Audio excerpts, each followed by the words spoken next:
दोस्तों आज आदिकाल का हमारा ये तीसरा जो है पार्ट है।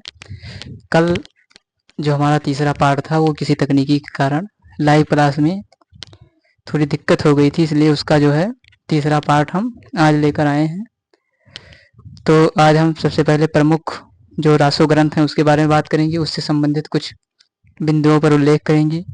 उसके रचना काल के बारे में बात करेंगे, काव्य रूप के बारे में बात करेंगे, उसके रचनाकार कौन है और कौन कौन सी रचना जो रासो ग्रंथ में रखा गया है उसके बारे में आज हम बात कर रहे हैं। आज ये हमारा अंतिम पाठ होगा। इसके बाद में हम भक्ति काल को पढ़ेंगे। तो चलिए देखते हैं। सबसे पहले हम देखते हैं कि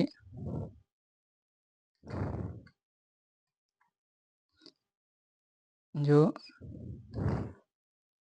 खुमार रासो है, खुमार रासो जो है ये दलपत विजय द्वारा लिखा गया है। ये कब लिखा गया है? 19वीं शताब्दी में लिखा गया है। काव्य रूप इसका जो है वो प्रबंध है। इसमें किसकी रचना, इससे संबंधित जो उल्लेख मिलते हैं उसके बारे में बात करेंगे। तो सबसे पहले चित्तौड़ नरेश, जो चित्तौड़ के नरेश थे। खुमार की जीत की वीरता, जो चित्तौड़ के नरेश खुमार की वीरता। विशेषता, बगदाद और खलीफा अलमामू से युद्ध हुआ, विजय का वर्णन किया गया है। और इसमें और क्या किया गया है? मेवाड़ के पारवर्ती शासकों यानी महाराणा प्रताप और राज सिंह, महाराणा प्रताप और राज सिंह का वर्णन है। और इसमें लगता है कि रचना विक्रम संवत्ति की 17वीं शताब्दी के आसपास की, किंतु उसके बाद में इसे जोड़ा गया। इसको आपको ध्यान रखना है। दलपत विजय का जो खुमार रासो है ये 9वीं शताब्दी में जो है इसकी रचना हुई है। और इसका काव्य रूप जो प्रबंध है उसके बारे में कुछ महत्वपूर्ण तथ्य। यह 5000 छंदों का एक विशाल काव्य ग्रंथ है।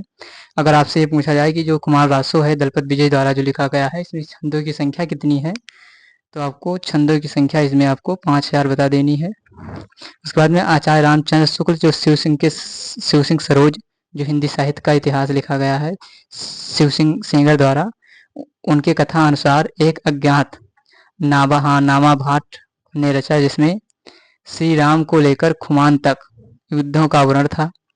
यह नहीं कहा जा सकता कि दलपत विजय असली खुमार रासो के रचयिता हैं।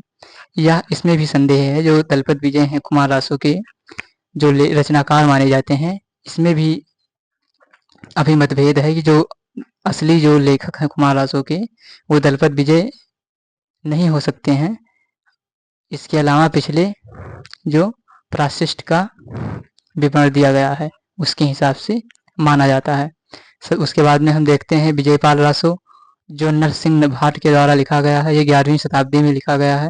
और इसमें जो काव्य रूप है ये वीर गीत है। अक्सर जो आदिकाल में रचनाएं मिलती थी वो हमें वीर गीत ही मिलती थी। वीरों की बात, इसमें लड़ाई या झगड़ा बहुत होता था, इसलिए इसे वीर काल भी कहा जाता है। तो सबसे पहले देखते हैं कि विजयपाल रासो में जो नरसिंह भाट के द्वारा लिखा गया 11वीं शताब्दी में, यह रचना अनुपलब्ध है और विजय करके राजा विजयपाल का प्रशस्त ग्रंथ है। इसमें बस इतना ही अनुपलब्ध है, इसके बारे में कुछ जानकारी नहीं मिल रही है, इसलिए इससे यह अनुपलब्ध है। इसमें केवल आप इसको ध्यान रखिए 11वीं शताब्दी में इसका जो है लिखा गया। और ये विजयपाल रासो का जो नरसिंह भाट का द्वारा है विजयपाल रासो, इसको आपको इतना ही ध्यान रखना है बस। उसके बाद में हम बीसल देव रासो की बात करते हैं। बीसल देव जो नरपत नाथ द्वारा लिखा गया है, ये 12वीं शताब्दी में लिखा गया है। क्या लिखा गया है? 12वीं शताब्दी में लिखा गया है, इसको आपको ध्यान रखना है। ये क्या वीर गीत 100 पृष्ठों का एक छोटा ग्रंथ है। ये क्या है? एक वीर गीत है जो 100 पृष्ठों का छोटा सा जो है एक ग्रंथ है। बीसल देव जो रासो है वो नरपति नाथ द्वारा 12वीं शताब्दी में लिखा गया है। इसमें देखते हैं इसके कुछ मुख्य तथ्य के बारे में। एक बिरहा परक संदेश काव्य, यह एक बिरहा परक संदेश काव्य है जिसमें अजमेर के राजा चौहान बीसल देव तथा राजा भोज की पुत्री राजमती के विवाह, वियोग और पुनर्मिलन की कथा है। रासो के होते हुए यह भी प्रधानतः श्रृंगारी काव्य है। यह श्रृंगारी काव्य भी है जो बीसल देव रासो है नरपतिनाथ द्वारा लिखा गया 12वीं शताब्दी में। यह क्या है? एक श्रृंगारी काव्य है। और हिंदी के प्रथम 12 मासा का वर्णन मिलता है। अगर ये भी पूछा जाए कि हिंदी का प्रथम 12 मासा हमें किस काव्य में मिलता है, तो क्या है? बीसल देव रासो में मिलता है। हिंदी का जो प्रथम 12 मासा का वर्णन है, जो 12 महीने का वर्णन उसमें किया जाता है, ये जो बीसल देव रासो में मिलता है, जो किसके द्वारा लिखा गया है? जो नरपत नाल के द्वारा लिखा गया है। इसमें एक ना एक क्वेश्चन जो रासो काव्य में से आपकी टीजीटी, पीजीटी या UGC net, GRF, CTET, state, एक किसी में एक नंबर का तो इसमें आपसे पूछ ही लिया जाता है। उसके बाद में राजस्थानी भाषा में रचित है। ये जो विशाल देव रासो है किसमें, राजस्थानी भाषा में जो है ये रचित है। उसमें रानीपन और सामंती जीवन में बंध मुक्त की अभिव्यक्ति का ग्रंथ है। तो इसको आपको ध्यान रखना है, इसके बारे में थोड़ा थोड़ा तथ्य जो है। उसके बाद में हम बात करते हैं एक पृथ्वीराज रासो जो यूजीसी नेट जीआरएफ की 5वें इकाई में जो सबसे पहले ही पेज पे आपको पृथ्वीराज रासो जो चंद्रप्रदाई द्वारा लिखा गया है इसका वर्णन जो है आपको मिल जाएगा। ये 12वीं शताब्दी में लिखा गया है, प्रबंध पिंगल शैली में लिखा गया है। इसमें किसका वर्णन है इसके बारे में, पृथ्वीराज रासो के कुछ महत्वपूर्ण तथ्य के बारे में बात कर लें जो की परीक्षा की दृष्टि से बहुत ही महत्वपूर्ण है। इसमें देख लीजिए, पृथ्वीराज रासो चौहान के शौर्य और वीरता के अलावा संयोगता के साथ साथ उनकी प्रेम कहानी का सुंदर वर्णन किया गया है। जो पृथ्वीराज चौहान की जो शौर्य वीरता है उसके अलावा उसका भी वीरता का जो पृथ्वीराज चौहान की वीरता का जो वर्णन किया ही गया है, उसके बाद में उसकी संयोगता के साथ साथ उनकी जो प्रेम कहानी का एक सुंदर वर्णन किया गया है। इसमें क्या है, 69 सर्ग हैं, उस समय 69 सर्ग हैं और 68 प्रकार के छंदों का प्रयोग किया गया है। इसमें जो मुख्य मुख्य छंद आपको याद रखने हैं, इसमें हो गया कवित्त, छपय, दोहा, तोमर, त्रोटक, गाहा और आर्या छंद। कवि छपय छंद के विशेषज्ञ माने जाते हैं। जो कविचंद, हाँ जो इसमें देख लीजिए, जो कविचंद जी हैं वो छपय छंद के विशेषज्ञ माने जाते हैं। इसमें आपसे क्वेश्चन ये भी पूछा जाता है कि चंद कवि जो है वो किस छंद के विशेषज्ञ माने जाते हैं, तो वो छपय छंद के जो हैं विशेषज्ञ माने जाते हैं। इसमें आप एक बार और देख लीजिए कि वीर और श्रृंगार प्रमुख रस हैं। इसमें वीर और श्रृंगार दोनों रस हैं, लेकिन सबसे ज्यादा क्या है, वीर रस ही दिया गया है। इसमें आप जो संयोगता के साथ साथ प्रेम कहानी आपने देखा है पृथ्वीराज चौहान की, लेकिन इसमें सबसे ज्यादा जो रस है वीरता का ही इसमें, या अंगिरस जो है वीर ही माना जाता है। तो और उसके बाद में देखते हैं जयचंद्र प्रकाश जो भट्ट केदार द्वारा लिखा गया है। ये भी आपको 12वीं शताब्दी में मिलेगा। ये आप 12वीं शताब्दी में लिखा गया, इसका शताब्दी भी आपको याद रखना पड़ेगा, इससे भी क्वेश्चन आपसे पूछ लिया जाता है। तो उसके बाद में ये वीर गीति प्रबंध में भी लिखा गया है, जो वीर गीत प्रबंध में लिखा गया है उसके बारे में कुछ हम बात कर लेते हैं। इन दोनों रचनाओं में कन्नौज के सम्राट जयचंद और शौर्य और पराक्रम की कथा का वर्णन होना अनुमानित किया गया है। इसको देख लीजिए, इन दोनों रचनाओं में जो है कन्नौज के सम्राट जो जयचंद्र और शौर्य के पराक्रम की कथा का वर्णन इसमें किया गया है। दोनों ग्रंथ हैं या अप्राप्य हैं, किंतु सिंठापच दयाल दास कृत राठौरी की रिखात में इनका उल्लेख किया गया है। जो दयाल दास के द्वारा कृत लिखा गया है राठौरी री ख्यात, इसमें क्या है, इसका जो है जयचंद्र प्रकाश और जसमयंक जसचंद्र का जो है जो 12वीं शताब्दी में दोनों लिखा गया है, दोनों में कोई इसका वर्णन नहीं मिलता है, लेकिन फिर भी जो जसचंद्र और नहीं जयमयंक और जसचंद्रिका जो है ये मधुकर कवि द्वारा लिखा गया है, इसका कोई प्रमाण नहीं मिलता है। इसको केवल दयाल दास की कृति जो राठौरी री ख्यात है इसमें इनका उल्लेख मिलता है, इसी के माध्यम से हम इसको पढ़ते हैं। ये भी 12वीं शताब्दी में लिखा गया है। उसके बाद में हम देखते हैं परमाल रासो। जो परमाल रासो है ये जगनिक के द्वारा लिखा गया है। जो परमाल रासो है ये जगनिक के द्वारा लिखा गया है। ये कब लिखा गया है, 13वीं शताब्दी में लिखा गया है। ये भी वीर ही गीत है, जितने भी वर्णन किए गए हैं जो आदिकाल में वो सब वीर गीत ही हैं, तो इसको आपको ध्यान रखना है। आपका कमेंट हम नहीं देख रहे हैं पर आपका जवाब भी नहीं दे सकते। उसके बाद में अंतिम में हम जब लाइव क्लास खत्म होगी तब हम आपके कमेंट को पढ़ेंगे। उसके बाद में फिर देखते हैं जो परमाल रासो है जगनिक द्वारा लिखा गया है। जो महोबा के राजा परमाल देव के दो वीरों आल्हा और उदल की वीरता का वर्णन है। इसमें किसका है, जो आल्हा उदल रहते थे, जो महोबा के राज परमाल देव के जो दो वीर थे आल्हा और उदल, उनका वर्णन किसमें किया गया है, परमाल रासो में किया गया है, जो किसके द्वारा लिखा गया है, जो जगनिक के द्वारा लिखा गया है। इसको आपको ध्यान रखना है। उसके बाद में उत्तर प्रदेश में वर्षा ऋतु में आल्हा खंड, जो वर्षा ऋतु में आल्हा खंड के नाम से गाया जाता है, केंद्र वैष्णववाड़ा है। फर्रुखाबाद में तत्कालीन कलेक्टर चार्ल्स इलियट और सर्वप्रथम 1865 ईस्वी में इसे प्रकाशित करवाया था। ये क्या है, जो आल्हा गाया जाता है हमारे यहाँ, आल्हा लोग सुनते हैं। तो आल्हा की शुरुआत कहाँ से हुई, आल्हा की जो शुरुआत है ये परमाल रासो जो जगनिक द्वारा लिखा गया है, यहीं से आल्हा की शुरुआत मानी जाती है। आदिकाल से जो आल्हा उदल जो वीर थे, इनकी वीरता का जो वर्णन आल्हा में ही किया गया है, इसलिए आल्हा की शुरुआत जो है परमाल रासो में मिलता है। इससे क्वेश्चन पूछे गए हैं, कई बार क्वेश्चन पूछे गए हैं कि जो परमाल रासो है ये जगनिक के द्वारा लिखा गया है। उसके बाद में हम देखते हैं कि रणमल छंद जो है श्रीधर द्वारा लिखा गया 14वीं शताब्दी में जो वीर गीत है, इसके बारे में देखते हैं। ईडर के राठौर राजा मल रणमल का पाटन के सूबेदार जाफर खां की प्राप्ति का विजय का वर्णन किया गया है। यह 70 छंदों का एक काव्य ग्रंथ है। ये क्या कितने छंदों का है? जो रणमल छंद श्रीधर द्वारा लिखा गया है 14वीं शताब्दी में, ये क्या है? ये आपको 70 छंदों में का काव्य ग्रंथ है। इसका जो आपको पीडीएफ है वो मिल जाएगा। उसके बाद में फिर सारंग धर कृत हमीर रासो, एक और देख लीजिए जो सारंग धर द्वारा लिखा गया है हमीर रासो, इससे भी क्वेश्चन पूछे जाते हैं। जो 14वीं शताब्दी में भी रासो काव्य है जो कि अनुपलब्ध है या इसके बारे में कुछ जानकारी नहीं मिलती, केवल इतना जानकारी दे रही है कि ये रासो काव्य है और ये 14वीं शताब्दी में लिखा गया है। हमीर रासो नाम है और जो सारंगधर कृत सारंगधर द्वारा लिखा गया है। उसके बाद में हम देख लेते हैं विद्यापति की जो है कीर्तिलता। हम कीर्तिलता की बात करते हैं विद्यापति की, तो विद्यापति की जो कीर्तिलता है ये 14वीं शताब्दी का अंत या 15वीं शताब्दी का आरंभ, इन दोनों का समय माना जाता है। कीर्तिलता और कीर्तिपता का दोनों विद्यापति का है, बहुत इंपॉर्टेंट है, फिर परीक्षा की दृष्टि से बहुत ही इंपॉर्टेंट है। ये प्रबंध पूर्वी अपभ्रंश में का जो है जो 14वीं और 15वीं शताब्दी में दोनों जो है विद्यापति जी ने इनकी दोनों की रचना की है, जो कीर्तिलता और कीर्तिपताका का। उसके बाद में देखते हैं इसके बारे में कुछ जो भी थोड़ा बहुत जानकारी मिलती है, उसके बारे में देख लेते हैं। तिरहुत के राजा कीर्ति सिंह द्वारा अपने पिता का बदला लेने का वर्णन, ऐतिहासिक महत्व जो जौनपुर नगर के यथार्थ वर्णन, कवि ने इसे स्वयं कहानी कहा है। क्या है? जो कवि हैं यानी विद्यापति जी हैं, ये इसे स्वयं को कहानी, ये स्वयं इसे कहानी कहा है, स्वयं इसकी भाषा अवहट्ट कहा है। यानी जो विद्यापति जी हैं कीर्तिलता और कीर्तिपताका ये स्वयं कह रहे हैं कि अवहट्ट भाषा में लिखा गया है और ये क्या है? एक कहानी है। इसको आपको याद रखना है।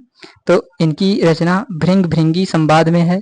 क्या है? भृंग भृंगी संवाद में है। ये भी क्वेश्चन पूछा जा सकता है, इसको आपको याद रखना है। यह अप्राप्य है। उसके बाद में तिरहुत के राजा शिव सिंह से प्रशस्त है, इसको आपको याद रखना है। उसके बाद में हम रासो ग्रंथ जो हमारा जितना भी मिल रहा है, रासो ग्रंथ हमारा जो है कंप्लीट हो गया है।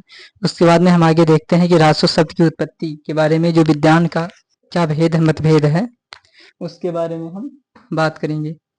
तो सबसे पहले हम देखते हैं प्रस्तोता, उसके बाद में मूल शब्द, यानी किस शब्द से कौन सा जो कवि है वो कह रहे हैं कि जो रासो शब्द का उत्पत्ति हुआ है वो हुआ है। तो सबसे पहले देखते हैं गारसा दतासी। गारसा दतासी तो कह रहे हैं कि राजसु शब्द से जो है रासो शब्द की उत्पत्ति हुई है। उसके बाद में हरिप्रसाद शास्त्री जी कह रहे हैं कि राजयश शब्द से जो है रासो शब्द की जो उत्पत्ति है वो मानी जाती है।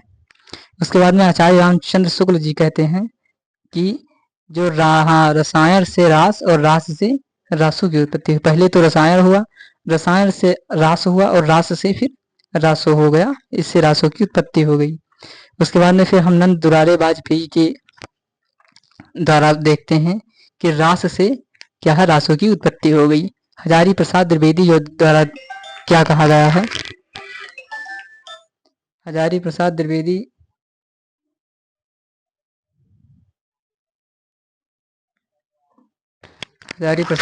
द्वारा लिखा गया है रासक, उसके बाद में उपरूपक।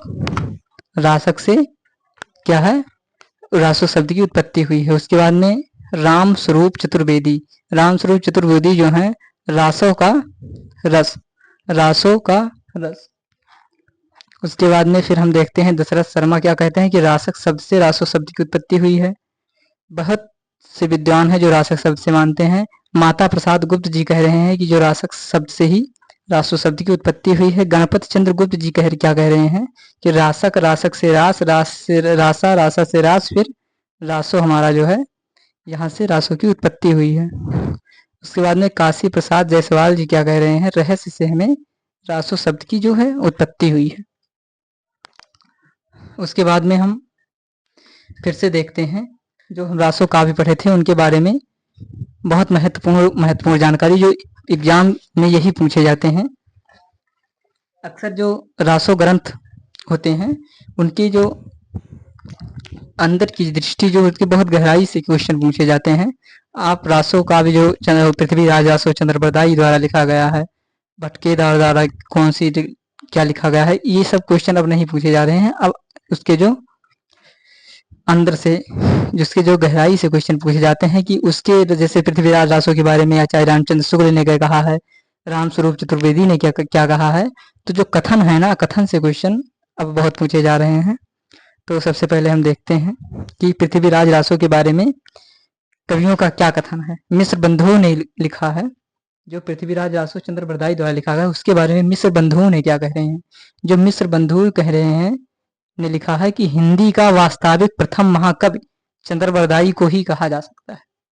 क्या है, अगर आपसे मिस्र बंधुओं के द्वारा पूछा जाए कि पृथ्वीराज जो चंद्रबरदाई हैं वो हिंदी का प्रथम कवि माना ही कहा जा सकता है, यानी उन्हीं का है जो और उसके यानी हिंदी का प्रथम जो कवि है वो मिस्र बंधुओं ने किसे माना है, चंद्रबरदाई को माना है। उसके बाद में हम आचार्य रामचंद्र शुक्ल जी के कथन के बारे में बात करते हैं। तो रामचंद्र शुक्ल जी कहते हैं कि चंद्रबरदाई हिंदी के प्रथम महाकवि माने जाते हैं और इसका पृथ्वीराज रासो हिंदी का प्रथम महाकाव्य है। ये क्या कह रहे हैं, ये भी कह रहे हैं चंद्रबरदाई जो है हिंदी के प्रथम कवि माने जाते हैं, हिंदी के प्रथम कवि माने जाते हैं, पर इनका पृथ्वीराज जो रासो ग्रंथ है ये हिंदी का प्रथम ग्रंथ है। क्या है, हिंदी का जो प्रथम ग्रंथ किसे माना जाता है, पृथ्वीराज रासो का माना जाता है।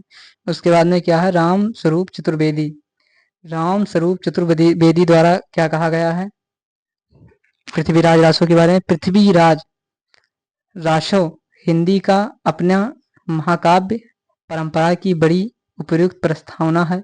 हिंदी का चरित्र जो पहली बार ही बड़े मेहक रूप में भाषा और संवेदना दोनों स्तरों पर इसमें निखर कर आया है। ये क्या कह रहे हैं, राम स्वरूप चतुर्वेदी जी कह रहे हैं, तो इसको आपको कथन ध्यान रखना है। उसके बाद में वास्तव में हिंदी में चंद को छंदों का राजा कहा जा सकता है, हजारी प्रसाद द्विवेदी और नामवर सिंह ने कहा है। उसके बाद में शिव सिंह सेंगर जी क्या कहते हैं पृथ्वीराज रासो के बारे में। शिव सिंह सेंगर जी कहते हैं कि चंद्रबरदाई को छप्पयों का राजा कहा है। छप्पयों का जो चंद्रबरदाई द्वारा जो है इसने छपे क्या है, छंद जो है, छपे छंद होता है उसके बारे में उनका जो है राजा कहा गया है। बच्चन सिंह देख लीजिए, बच्चन सिंह क्या कहते हैं कि यह एक राजनीतिक महाकाव्य है। राजनीतिक महाकाव्य बच्चन सिंह जो किसे पृथ्वीराज रासो को क्या कह रहे हैं कि बच्चन सिंह जो कह रहे हैं एक राजनीतिक महाकाव्य है, जो दूसरे शब्दों में राजनीतिक एक महाकाव्यात्मक त्रासदी है। इसको आपको ध्यान रखना है। इसमें रासो काव्य के साथ साथ चरित्र काव्य, कथा काव्य, आख्यायिका आदि का लक्षण दृष्टिगोचर होते हैं। उसके बाद में हम आगे देखते हैं, इससे सबसे बड़ा कनवज युद्ध है और इससे बड़ा ग्रंथ मूल कथानक भी माना जाता है। इसको आपको ध्यान रखना है। उसके बाद में आगे देखते हैं, जो कयाम शावद नामक खंड की मैत्री कयामास के कामांध हो जाने और इसके कारण पृथ्वीराज का उसका वध करने पर कथानक वर्णित है। और पृथ्वीराज रासो का जो रचना काल है वो मूल रूप से सर्वाधिक विवादित है। ये जो पृथ्वीराज रासो की रचना है ये विवादित मानी जाती है। पृथ्वीराज रासो की जो शुरुआती प्रकाशन है वो 1865 में फर्रुखाबाद के चार्ल्स इलियट कलेक्टर ने कराया था। क्या है, जो इनकी जो शुरुआती प्रकाशन है पृथ्वीराज रासो की, फर्रुखाबाद में चार्ल्स इलियट द्वारा जो एक कलेक्टर थे उसने कराया था। पृथ्वीराज रासो का जो हाथ लिखित प्रतियां उपलब्ध हैं, जो हाथ से लिखी गई पृथ्वीराज जो चंद्रबरदाई द्वारा लिखी गई पृथ्वीराज जो हाथ से लिखित प्रतियां उपलब्ध हैं उसमें रासो के 4 रूपांतर अस्तित्व आए हैं। बृहद रूपांतर जो अध्यायों के समय कहा गया और मध्यम रूपांतर जो अध्यायों के को प्रस्ताव कहा गया। लघुत्तम रूपांतर में अध्यायों का खंड कहा है और लघुत्तम रूपांतरण में अध्यायों का विभाजन नहीं है। तो सबसे पहले देखते हैं पृथ्वीराज रासो की जो यात्राएं प्रमुख 3 हैं। पहला मृगया है, दूसरा विवाह है, तीसरा युद्ध यानी रण है। और मृगया माने आखेट। तो इसको आपको देख रहे हैं। डॉक्टर दशरथ शर्मा तथा मनीराम रंगा ने पृथ्वीराज रासो की भाषा को अपभ्रंश और पुरानी राजस्थानी बताया है। दशरथ शर्मा, डॉक्टर दशरथ शर्मा और मनीराम ने जो पृथ्वीराज रासो की जो भाषा बताई है वो पुरानी राजस्थानी और अपभ्रंश बताई है। पृथ्वीराज रासो की भाषा जो प्रथम अध्ययन श्री ग्राउस ने किया, तो उन्होंने सन 1973 में रॉयल एशियाटिक सोसाइटी में जर्नल में प्रकाशित लेख उन्होंने रासो की भाषा 12वीं शताब्दी के साहित्य में प्रयुक्त होने वाली भाषा ब्रज भाषा माना है। ये चंद्रबरदाई जो है डॉक्टर सुमन राजे 83 पृष्ठ। उसके बाद में हम देखते हैं कि इस काव्य में अधिकांश छंद प्राकृत और अपभ्रंश युग हैं। इसमें क्या है, जो इस काव्य में है जो अधिकांश छंद है वो प्राकृत और अपभ्रंश युग में को क्या है। इसमें मूल रूप का प्रणयन 12वीं शताब्दी में ही हुआ है। उसके बाद में जबकि इन छंदों का बोल बाला था, ऐसे ही छंद के राजा कहे जाते हैं। छंदों के बोलबाला था, चंद ऐसे ही छंदों के राजा कहे जाते हैं। चंद्रबरदाई जो है ऐसे ही छंद के राजा कहे जाते हैं। उसके बाद में पृथ्वीराज रासो की भाषा, पृथ्वीराज रासो की भाषा की बात अगर कर लें तो पृथ्वीराज रासा चंद्रबरदाई सठ भाषा, गारसा दातासी कन्नौजी। उसके बाद में डॉक्टर टेसीटरी जो है पश्चिमी हिंदी, दशरथ शर्मा और मनीराम रंगा अपभ्रंश और पुरानी राजस्थानी रासक उपरूप मानते हैं। उसके बाद में फिर हम देखते हैं विद्वानों की प्रामाणिकता एवं उसके प्रकार में विभाजित। देखिए प्रामाणिक और उसमें अर्ध प्रमाणिक और अप्रमाणिक, उसके बारे में हम बात करते हैं। सबसे पहले मिश्र बिंदु हैं जो मुनिजिन विजय अर्ध प्रमाणिक और डॉक्टर वुलर प्रमाणिक मानते हैं। श्याम सुंदर दास, हजारी प्रसाद द्विवेदी और रामचंद्र शुक्ल जी हैं। उसके बाद में मोहनलाल विष्णु प्रभाकर और संडया पंड्या जो सुनीति कुमार चटर्जी और मुंशी देवी प्रसाद अप्रमाणिक में आ जाते हैं। उसके बाद में कर्नल टांड हैं जो प्रमाणिक हैं। उसके बाद में अर्ध प्रमाणिक जो है दशरथ ओझा हैं और अप्रमाणिक में जो है कविराज श्यामदास हैं और गौरी शंकर हरिश्चंद ओझा जी हैं। उसके बाद में हम आगे बात करते हैं। इस विवाद में से संबंधित मुख्य बिंदु कुछ इस प्रकार हैं। जो डॉक्टर सर्वप्रथम बोलर ने 1875 ईस्वी में जननायक कृत पृथ्वीराज विजय संस्कृत भाषा के आधार पर पृथ्वीराज रासो को अप्रमाणिक घोषित किया गया। अप्रमाणिक घोषित किसने किया? पृथ्वीराज रासो ने को अप्रमाणिक घोषित कर दिया। मोहनलाल विष्णुलाल और पांड्या के अनुसार इसकी तिथियां में वास्तविक तिथियां जो है 90 और 91 वर्षों का अंतर प्रयास किया गया है। इस प्रकार इन्होंने आनंद संवत की परिकल्पना की। हजारी प्रसाद द्विवेदी जी क्या कहते हैं इसके बारे में? हजारी प्रसाद द्विवेदी इसकी रचना सुख सुखी संवाद में हुई। जिनकी सर्गों में यह शैली नहीं मिलती उन्हें प्रक्षिप्त मानना चाहिए और यह अंश प्रक्षिप्त सिद्ध सिद्ध होते हैं जिनमें इतिहास विरुद्ध तथ्य। उसके बाद में आगे बात करते हैं। आदिकालीन काव्य ग्रंथों में कथा कहने की परंपरा को लक्ष्य कारक हजारी प्रसाद द्विवेदी ने पृथ्वीराज रासो के संदर्भ में लिखा है। क्या लिखा है? कथा की परीक्षा इतिहास की दृष्टि से नहीं काव्य की दृष्टि से होनी चाहिए और जो पुरानी कथाएं हैं काव्य ही अधिक है, इतिहास वो एकदम नहीं है। तो ये हजारी प्रसाद द्विवेदी द्वारा कहा गया, इसको आपको याद रखना है। पुरातन प्रबंध संग्रह जो 15वीं शताब्दी में संकलित है में इस ग्रंथ के कुल छंद संग्रहित हैं जिससे इसकी प्राचीनतम प्रमाणिक होती है। मुनिजिन विजय के इसके एक अंश जयचंद्र प्रबंध की ओर ध्यान दिलाया। उसके बाद में आचार्य रामचंद्र शुक्ल जी क्या कहते हैं कि माना कि रासो इतिहास नहीं है। क्या है? रामचंद्र शुक्ल जी कह रहे हैं कि माना जो है रासो इतिहास नहीं है, काव्य ग्रंथ है, पर काव्य ग्रंथों को सत्य घटनाओं के बिना किसी प्रयोजन कोई उलटफेर नहीं किया जाता। यह पूरी ग्रंथ वास्तव में जाली है।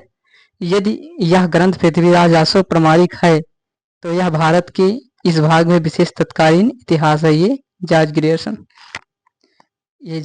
क्या कह रहे हैं कि यदि यह ग्रंथ प्रमाणिक है पृथ्वीराज रासो तो यह भारत के भाग में विशेष का तत्कालीन इतिहास है। यह जॉर्ज गिरेसन द्वारा कहा गया। उसके बाद में पृथ्वीराज विजय पृथ्वीराज विजय काश्मीरी कवि जयानक की रचना मानी जाती है।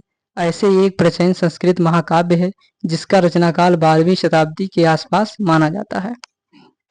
उसके बाद में हम देखते हैं इसकी एक ही प्रति उपलब्ध है जो पूना के दक्षिण कॉलेज की लाइब्रेरी में सुरक्षित है। कहाँ पर सुरक्षित है? जो पूना के दक्षिणी कॉलेज की लाइब्रेरी में इसे सुरक्षित रखा गया है। उसके बाद में डॉक्टर वूलर के अनुसार इतिहास की दृष्टि से यह ग्रंथ अधिक प्रमाणित है। उसके बाद में फिर देखते हैं कि इसमें पृथ्वीराज चौहान की वीरता पूर्वक वर्णन किया गया है और इसमें शारदा लिपिका में रचित है। ये प्रमाण जो है ये शारदा लिपि में जो लिखा गया है। उसके बाद में हम बात करते हैं लौकिक साहित्य। लौकिक साहित्य, अभी तक हम रासो साहित्य पढ़ रहे थे, रासो काव्य। उसके बाद में हम अब लौकिक साहित्य के बारे में बात कर रहे हैं। तो सबसे पहले हम देखते हैं कि रचनाकार और समय और अन्य स्मरणीय बिंदु। तो लौकिक साहित्य भी बहुत ही इम्पोर्टेंट है।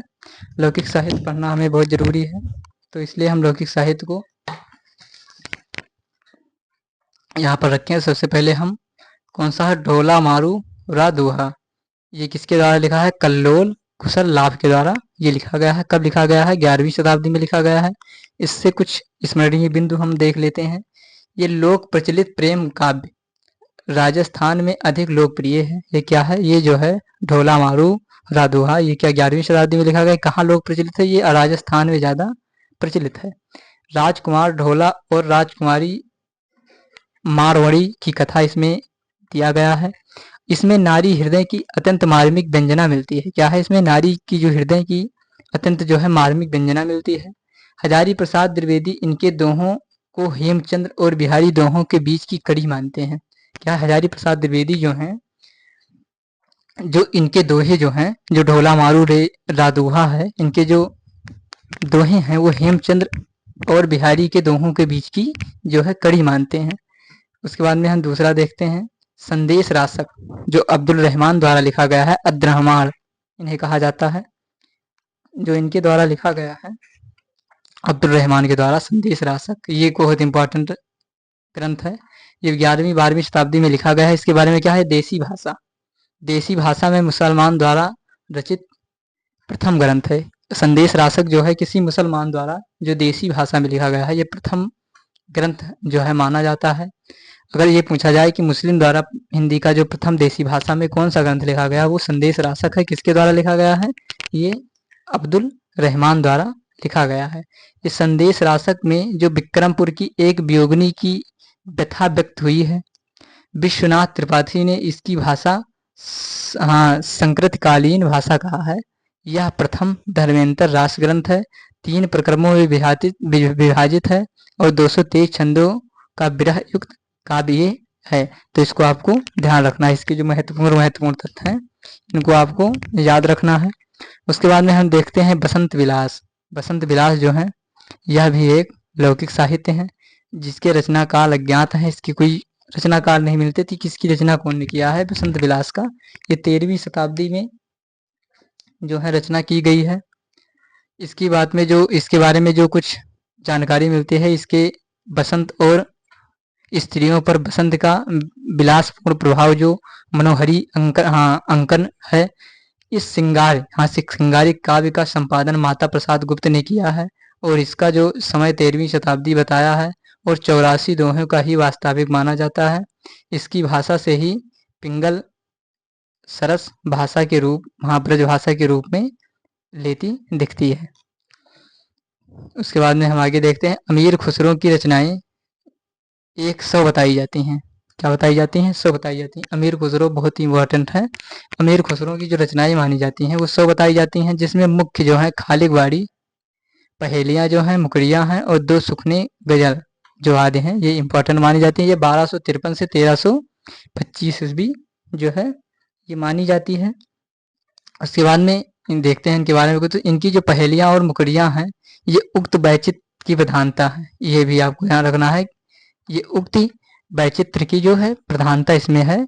आवाज ये खुसरबी इस संगीत की संबंधी ग्रंथ है और देख लीजिए खालिक बारी के बारे में, वास्तव फारसी हिंदी शब्दकोश है। जो खालिक बारी है यह वास्तुतः जो है फारसी हिंदी शब्दकोश है। इस ग्रंथ जो है नुह सिपहर में भारतीय बोलियों का विस्तृत वर्णन है, भाषा विज्ञान। उसके बाद में हम देखते हैं विद्यापति की जो पदावली है, इसके बारे में बात करते हैं। ये अंतिम ग्रंथ है लौकिक साहित्य की, ये 14वीं शताब्दी में लिखा गया है। इसके बारे में हम बात करते हैं। सिंगार भक्ति परब मुक्ति काव्य है, हाँ मुक्तक काव्य है, जिसमें पदों का मादकता को निराला ने नागिन की लहर कहा है। राम वृक्ष बेनीपुरी ने विद्यापति की पदावली और जीव की परमात्मा के संबंध में एक रूपक माना है। तो आप देख लीजिए लौकिक साहित्य जो थी, इसमें क्या है, ढोला मारू ले दुहा, संदेश रासक और वसंत विलास, अमेरिकी खुसरों की पहेलियां, विद्यापति की जो पदावली हैं, ये सब लौकिक साहित्य में आती हैं, तो इनको आपको ध्यान रखना है। उसके बाद में हम कुछ जानकारी ले लेते हैं अमीर खुसरो के बारे में, इनकी भाषाओं के बारे में जो क्वेश्चन पूछे जाते हैं। उसके बाद में हमारा जो है आदिकाल समाप्त हो जाएगा। उपरोक्त चारों ग्रंथ में कवियों की भाषा प्राकृत की रूढ़ियों से बहुत ही कुछ लगभग मुक्त ही है। जब दोनों गद्य ग्रंथ की भाषा पर प्राकृत रूढ़ियों का प्रभाव मिलता है। गद्य के तीनों ग्रंथों का आशय है राहुल बेर, उक्त व्यक्ति का प्रकरण और वर्णा रत्नाकार जो है। तो इसमें सबसे पहले हम देखते हैं ढोला मारू रिदुहा, मूलतः दोहे में रचित था। क्या है, दोहे में रचित था, जिसमें 17वीं शती में कुशल लाभ कवि ने कुछ चौपाइयां जोड़ दी। इसमें कुछ चौपाइयां किसने जोड़ दी, जो 17वीं शताब्दी में कुशल लाभ कवि ने इसमें कुछ चौपाइयां जोड़ दी। उसके बाद में हम अमीर खुसरो के बारे में बात करते हैं। अमीर खुसरो खड़ी बोली और हिंदी के प्रथम कवि माने जाते हैं। खड़ी बोली का जो कवि है, जो किसे माना जाता है, वो अमीर खुसरो को माना जाता है। हिंदी का प्रथम कवि, खड़ी बोली हिंदी का प्रथम जो कवि है वो अमीर खुसरो को माना जाता है। इनका नाम अब्दुल हसन था। जो अमीर खुसरो का वास्तविक नाम अगर आपसे पूछ ले कि वास्तविक नाम क्या था अमीर खुसरो का, तो अब्दुल हसन था। और इनके गुरु का नाम निजामुद्दीन औलिया था। क्या था, अमीर खुसरो के जो इनके गुरु का नाम था वो निजामुद्दीन औलिया था। संगीत में ये कव्वाली तारना गाना शैली में विस्तार से जन्मदाता माने जाते हैं। क्या है, शैली गायन में जो सितार के ये जन्मदाता माने जाते हैं। अमीर खुसरो जी जो हैं ये जन्मदाता माने। अमीर खुसरो के निम्न उपाधियां से नवाजा गया। इनकी जो उपाधियां हैं, अमीर खुसरो की उपाधियां पूछी जाती हैं, इनको आपको ध्यान रखना है। इसमें आपको ध्यान रखना है कि इसमें कौन कौन सी, तोता ये हिंद, तोता ये हिंद जो है अलाउद्दीन खिलजी द्वारा इन्हें उपाधि दी गई थी। अमीर खुसरो को तोता ये हिंद जो है इनको जो है उपाधियां दी गई थी। कवियों का राजकुमार जो प्रसिद्ध इतिहास डॉक्टर ईश्वर प्रसाद द्वारा इन्हें कवियों का राजकुमार कहा गया है। इनको आपको ध्यान रखना। अवधि का प्रथम कवि डॉक्टर राम कुमार वर्मा द्वारा कहा गया है। और इन्होंने स्वयं तूतिया ए हिंद, हिंदुस्तान का तूती कहा है। अपना स्वयं इन्होंने तूतिया हिंद कहा है अमीर खुसरो ने। उसके बाद में अमीर का किताब जो है अलाउद्दीन खिलजी द्वारा इन्हें क्या किया गया है, उपाधि दिया गया है। तो सबसे पहले हम देखते हैं खुसरो के बारे में प्रेमचंद जी लिखते हैं कि प्रेमचंद जी का क्या कथन है जो अमीर खुसरो के बारे में, उसके बारे में हम बात कर लें। खुसरो ने खालिक बारी की जो रचना करके हिंदुस्तानी की नींव रखी। क्या है, हिंदुस्तान की नींव रखी। जो प्रेमचंद जी कह रहे हैं खुसरो ने जो खालिक बारी की रचना की है उससे क्या है, हिंदुस्तानी की नींव रखी है। कि इस ग्रंथ की रचना में कदाचित उसका यही अभिप्राय होगा कि जनसाधारण की आवश्यकता के शब्दों में उन्होंने ही रूप में सिखलाए जाएं, जिन्हें उन्हें अपने जो है रोजमर्रा के कामों में सहूलियत हो जाए। ये क्या कह रहे हैं, जो प्रेमचंद जी कह रहे हैं। किसको, अमीर खुसरो जी को कह रहे हैं। उसके बाद में हम बात करते हैं विद्यापति जी की। विद्यापति जो है 1360 से 1425 पंडित हरि मिश्र के शिष्य थे। इनके विद्यापति के शिष्य का क्या नाम था, पंडित हरि मिश्र, जो बिस्फी गांव दरभंगा जिला के तिरहुत के राज दरबार के जुड़े थे। तिरहुत के राज दरबार में जो जुड़े थे। और इन्होंने 3 भाषाएं और 14 ग्रंथों की रचना की। विद्यापति जी 14 ग्रंथों की रचना की, जिसमें 3 भाषाएं थी। संस्कृत जो सरस सार, गंगा का काक्यावली और दुर्गा भक्त और तारंगिनी, भू परिक्रमा, दान, काक्यावली, पुरुष परीक्षा और विभाग सार और लिखनावली गया। पतलक, वर्ण और कृति इनकी जो है रचना मानी जाती है। अवहट्ट की रचना कीर्तिलता और कीर्ति पताका मानी जाती है। मैथिली की जो रचना है पदावली, गोरक्ष, विजय नाटक, ये जो है माना जाता है। 3 भाषाओं में इन्होंने रचना की और क्या है 14 ग्रंथों की इन्होंने रचना की है विद्यापति जी ने। गोरक्ष विजय के गद्य भाग संस्कृत और पद्य भाग मैथिली है। कीर्तिलता ऐतिहासिक और चरित्र काव्य है। विद्यापति की पदावली जो है संपादक राम बख्श भुवनपुरी ने किया। उसके बाद में विद्यापति की जो पदावली है अत्यंत प्रसिद्ध है। जो विद्यापति की पदावली है अत्यंत प्रसिद्ध है। यह भक्ति परक रचना है। यह श्रृंगार परक, इसे लेकर विद्वान विभिन्न वर्णों से विभक्त हैं। इसके संदर्भ में उल्लेख बिंद इस प्रकार हैं। सबसे पहले देखें पदावली में प्रार्थना और नाचारी के अंतर्गत पदों में दुर्ग गंगा, जानकारी, शिव कृष्ण, आराधना गीत और बहुत कुछ विद्वानों ने इन्हें भक्त कवि माना है। उसके बाद में क्या है मिथिला में इन्हें कोई वैष्णव भक्ति कवि नहीं मानता, सभी बंगाल में मानते हैं। आचार्य रामचंद्र शुक्ल जी क्या कह रहे हैं? आचार्य रामचंद्र शुक्ल जी जो है के अनुसार विद्यापति के पद अधिकतर श्रृंगार के ही हैं, जिनमें नायिका और नायक के राधा कृष्ण हैं। इनके पदों की रचना जयदेव गीतकाव्य अनुकरण पर ही शायद की गई हो। उसके बाद में इनका मधुर अद्भुत है। विद्यापति श्रेय थे। विद्यापति जो कृष्ण भक्तों की परंपरा में ही समझना चाहिए।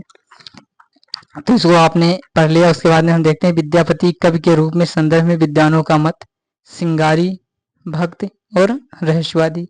हरि प्रसाद शास्त्री कह रहे हैं श्रृंगारी हैं।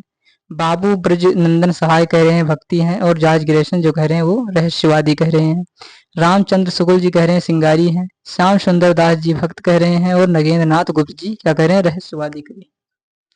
उसके बाद में सुभद्रा झा जी कह रही हैं कि ये श्रृंगारी कवि हैं। राम कुमार वर्मा भी श्रृंगारी कवि कहे हैं। और राम वृक्ष बेनीपुरी भी श्रृंगारी कवि इन्हें मानते हैं। हजारी प्रसाद द्विवेदी जी भक्ति मानते हैं। और जो रहस्यवादी हैं जनार्दन मिश्र इन्हें रहस्यवादी जो कवि है वो मानते हैं। उसके बाद में हम आगे देखते हैं सर्वप्रथम ग्रेसन ने विद्यापति को रहस्यवादी कहा। जॉर्ज ग्रेसन ने सर्वप्रथम विद्यापति को रहस्यवादी कहा। उसके बाद में देखते हैं इनका जो प्रबंध है शैव संप्रदाय से था। हिंदी में इनका कृष्ण गीत परंपरा का प्रवर्तक माना जाता है। जबकि हरिप्रसाद शास्त्री ने इन्हें पांच